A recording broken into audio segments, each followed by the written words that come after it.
Euromos, testimone silenziosa di secoli di storia, si erge come un monumento alla grandezza delle civiltà che si sono succedute in Anatolia.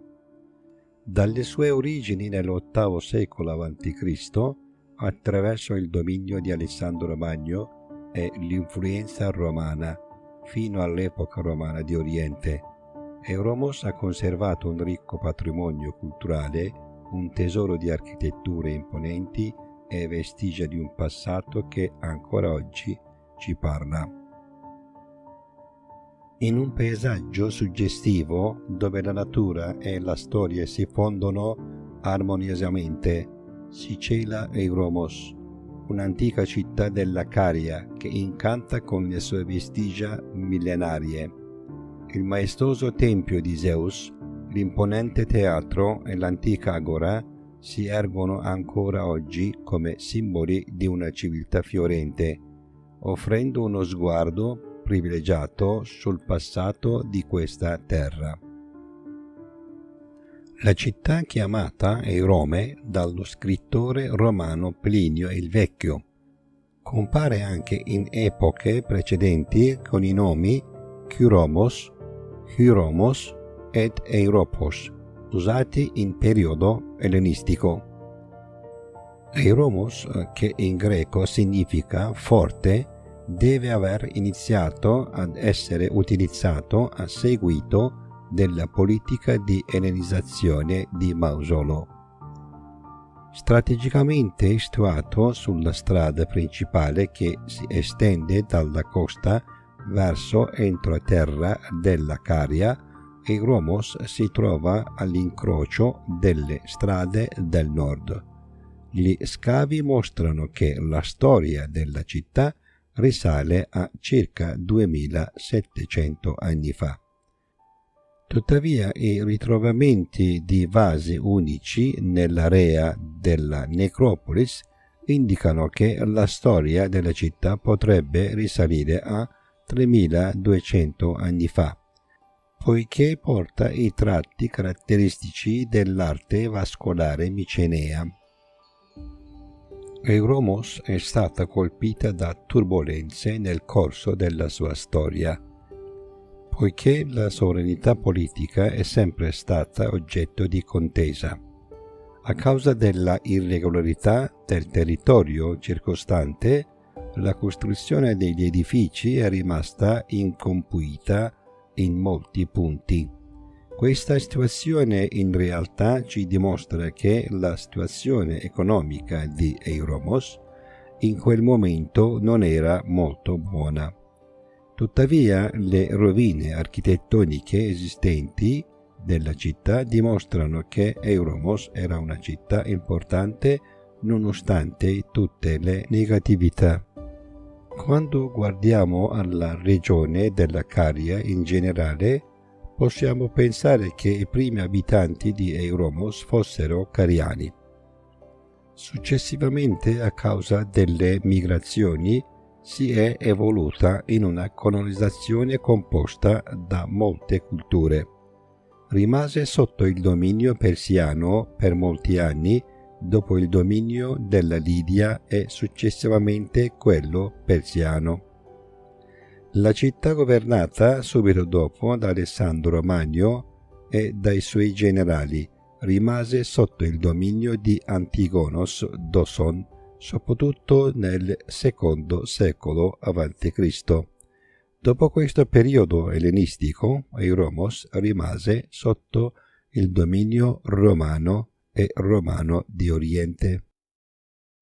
Secondo quanto apprendiamo da un'iscrizione, avevano un problema con la città di Eraclea, situata a nord di Euromos. La causa di questo problema è che gli Eraclei saccheggiarono le terre di Euromos e portarono via beni sacri e speciali. Euromos, che fu colpito dal saccheggio, contattò le autorità di Milassa, le quali risolsero la questione con l'ambasciatore inviato ad Eraclea. Gli edifici più importanti di Euromos furono generalmente costruiti durante il periodo romano. La struttura più magnifica della città è il tempio di Zeus Lepsinos, costruito nel nome di Zeus.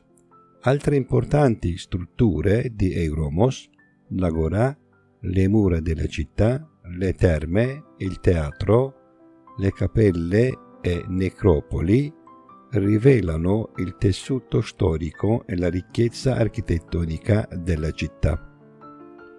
Il tempio di Zeus Lepsinos, costruito tra il 130 e il 140 d.C., è uno dei templi meglio conservati dell'Anatolia.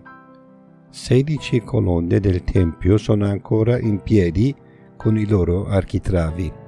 Si ritiene che il tempio non sia mai stato completato perché alcune colonne sono rimaste senza scalature.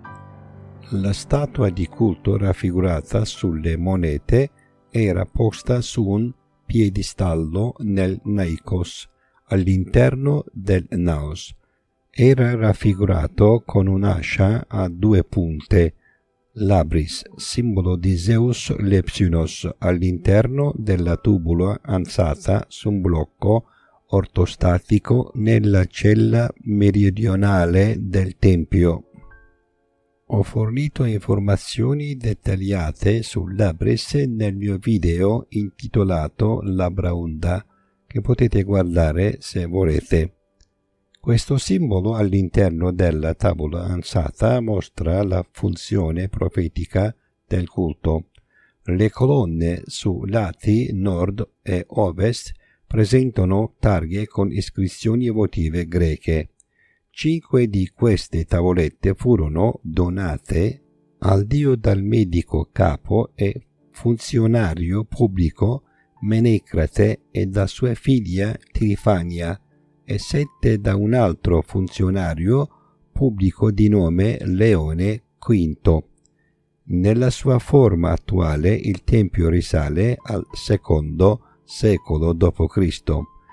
Durante gli scavi effettuati nell'area sacra sono stati recuperati reperti appartenenti alle fasi ellenistica e arcaica del tempio. Tra questi reperti di grande importanza per il periodo antico sono i kouros e le terracotte architettoniche appartenenti al periodo arcaico. Numerosi frammenti di capitelli eoliani risalenti al periodo romano rinvenuti forniscono informazioni sulla disposizione del tempio di età arcaica. Dopo aver visitato splendido tempio di Zeus, visitiamo il complesso del mausoleo a volta situato nelle vicinanze. Il mausoleo si trova nella necropoli meridionale, una delle 2 necropoli conosciute di Euromos. Il complesso funerario, costruito in direzione nord-sud, è composto da 7 stanze. 2 di queste stanze hanno piccole sezioni del tetto a volta, composte da 3 sezioni, mentre le altre 5 hanno una sola stanza con tetto a volta. La prima e la quarta camera funeraria, da sud a nord, hanno volte doppie, mentre le tombe a 2 camere più a nord e al centro sono a un solo piano. La stanza situata a sud presenta 2 volte, uno dentro l'altra, fino alla sezione in cui inizia l'ingresso principale. La distanza tra le 2 volte è piuttosto breve. La somiglianza delle tecniche di costruzione e delle connessioni indica che entrambe le volte furono costruite nello stesso periodo di tempo. Le porte non si trovano sull'asse centrale delle stanze, ma a destra e sinistra della parete centrale. Le facciate anteriore e laterale delle pareti, realizzate in malta e pietrisco locale, sono ricoperte da blocchi di calcare locale tagliati con cura. Sia i piccoli reperti ottenuti durante gli scavi, sia la tecnica di costruzione dimostrano che questa tomba monumentale è stata costruita durante il periodo romano. Dopo il tempio di Zeus e la necropoli iniziamo a salire lentamente sulla collina. Cominciamo a vedere davanti a noi le mura che circondano la città. Le mura sono lunghe circa 3 km e coprono una superficie di 32 ettari. Le rovine del sistema di mura cittadine che circondano la città sono sopravvissute intatte fino ai nostri giorni. Sulla cinta muraria il cui spessore varia tra 2,20 m e 2,50 m sono state individuate 7 torri a pianta quadrangolare, poligonale e semicircolare, di cui 5 a sud e 2 a nord. Secondo i dati disponibili, la città muraria risale ad un periodo compreso tra il IV e il III secolo a.C. Al termine della nostra passeggiata sulla collina di Kızılbayır abbiamo iniziato a vedere i primi gradini del teatro nascosti tra gli alberi. Il teatro, che presenta caratteristiche tipicamente elleniche, è situato sul versante occidentale della collina Kızılbayır e domina la città antica e la pianura di Selimiye. Il teatro semicircolare ha 21 file di posti a sedere. Le sezioni superiore e inferiore delle file di sedili, incastonate direttamente nella roccia, sono state conservate, ma quelle delle sezioni centrali no. Le fondamenta dell'edificio scenico che domina il teatro sono sopravvissute fino ai giorni nostri. Valutazioni stilistiche suggeriscono che il teatro risalga probabilmente al III secolo a.C.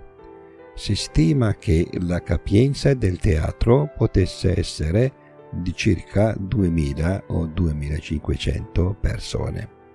Scendendo da Kızılbayır ci imbattiamo in un complesso di stoa, agora e terme romane. Sono visibili alcune colonne della stoa che circondava l'agora su un'area pianeggiante. Più a ovest c'è un'altra stoa. Su una delle colonne di questa stoa c'è una lunga iscrizione che fornisce informazioni sull'aiuto finanziario fornito alla città da un uomo di nome Callistene e il suo sostegno a Iasos. L'agorà a pianta quadrata ha una struttura unica.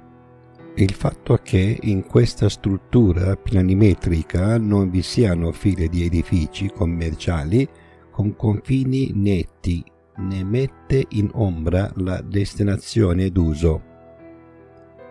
Ci allontaniamo dall'agorà, che un tempo era il centro del commercio, e ci dirigiamo verso le terme, una delle strutture più importanti dei Romani.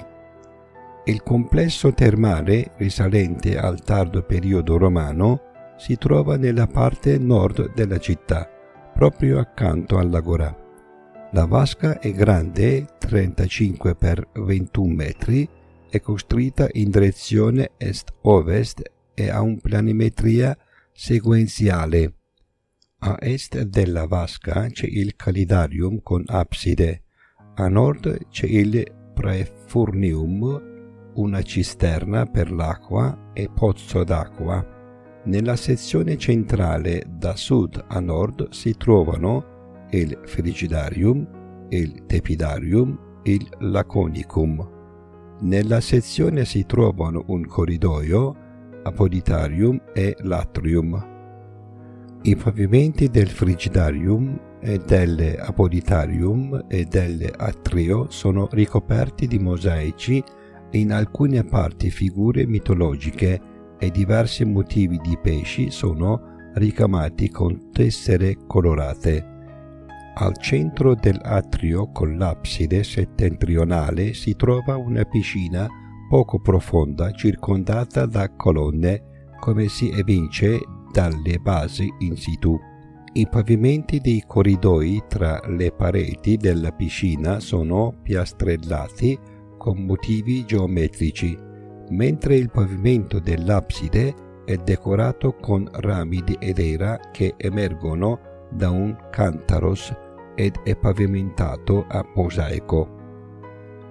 Nella parte d'ingresso del corridoio che separa la zona termale dall'atrio è raffigurato l'ippocampo, creatura della mitologia greca metà cavallo e metà pesce, mentre il pavimento verso nord è ricoperto da mosaici costituiti solo da tessere bianche.